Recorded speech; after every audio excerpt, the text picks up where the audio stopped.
Gear Factory today, and we picked up some food from Margarita, so we want to talk about what we got. So what'd you get, Eric? So I got the San Miguel enchilada, which is basically my go-to every time I go there, and it's amazing every single time, so I'm excited. Oh, that's awesome. So I wanted that, and then you said you got it, and I was like, you can't get it now. So I got it's marinated chicken, onions, pineapples, and some rice, and it is fantastic. Okay, and what'd you get, Laura?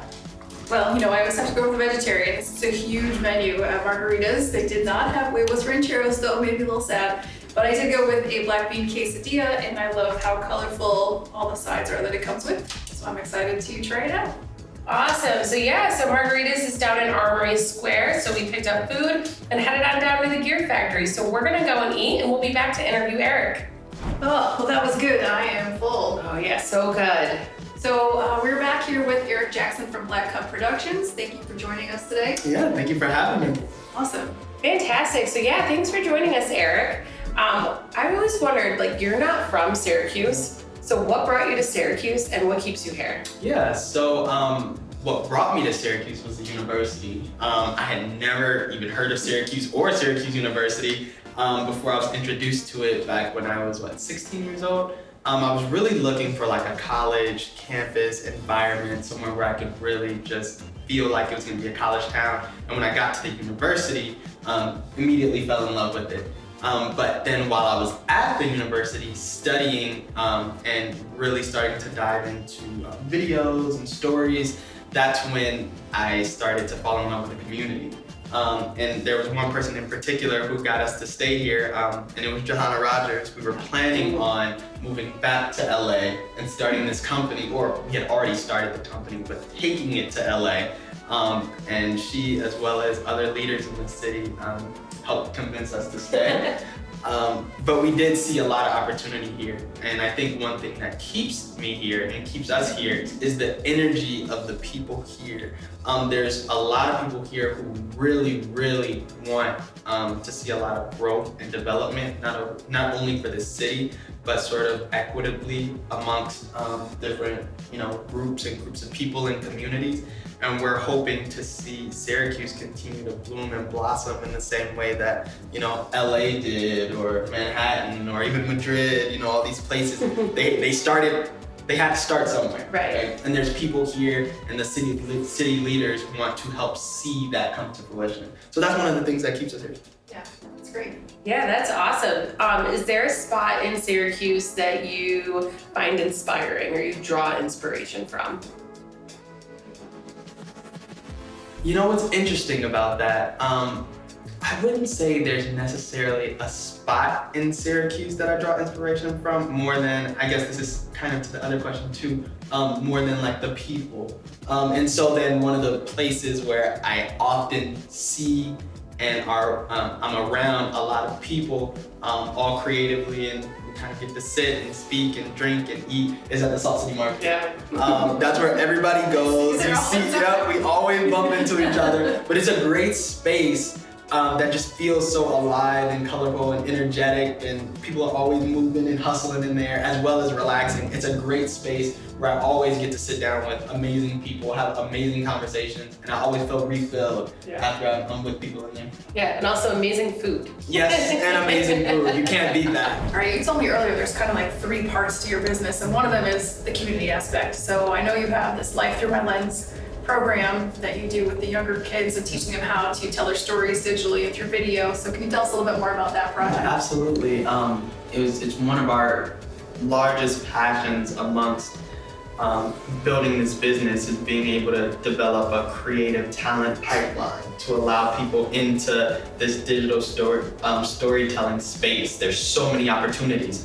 And so, like you said, what our program is to help young students, primarily minority and underrepresented communities, allowing them to learn how to utilize their own stories and tell their own stories.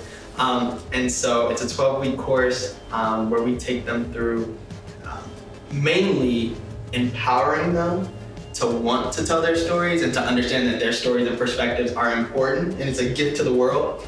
but also all the technical abilities to do it as well, because that can also be a hindrance. Something that stops you from telling something is, oh, how do I use this camera? And oftentimes on social media or wherever else you see all these things that look so great and you're like, I can't do it like that, so I'm not gonna do it at all. So how do we start to, ignite a fire in them that says, not only do I feel like I have something to say, but now I feel like I can make it look great. So we empower them to do that. So it starts off with basic storytelling skills, writing out stories, speaking, public speaking, all the way to putting a camera in their hand, and they learn how to manually use and adjust the camera. And then we also teach them how to edit. So take them into Premiere and we let them edit their own videos. So they light it, they write the story, they edit it, they do the whole shebang.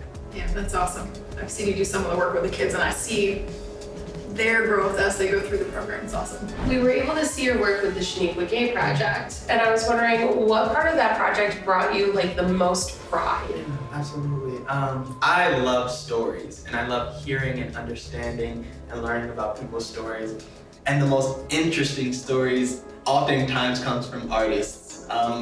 Artists have an interesting ability and a unique and amazing ability to be able to take a perspective of how they see the world and put it into something that you can look at and connect to and relate to. So I think what I loved about that project was being able to experience Shanequa Gay's work, her body of work, being right there with her, and not only hearing it, watching her kind of create and develop, but also me being able to now interpret how I saw that to then show her story to the rest of the world, And I think it allows for an opportunity for people to dive even deeper into her artistry because of that story element that now gets added to it. So I really love being able to showcase that because what she had to talk about was very powerful to me and it resonated.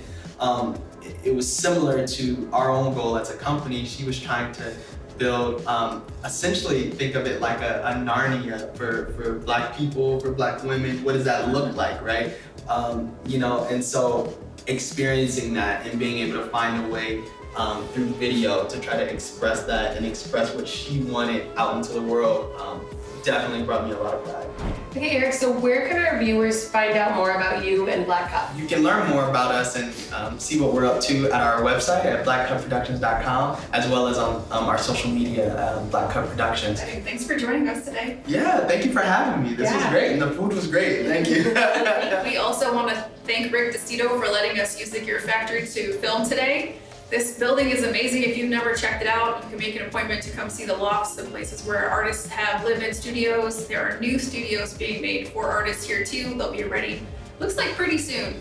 And so there's live-in space, kitchen space. It's very, very neat. And it is just a really cool building too. But there are lots of creaks and echoes and all of that. So thanks for putting up with this during our video.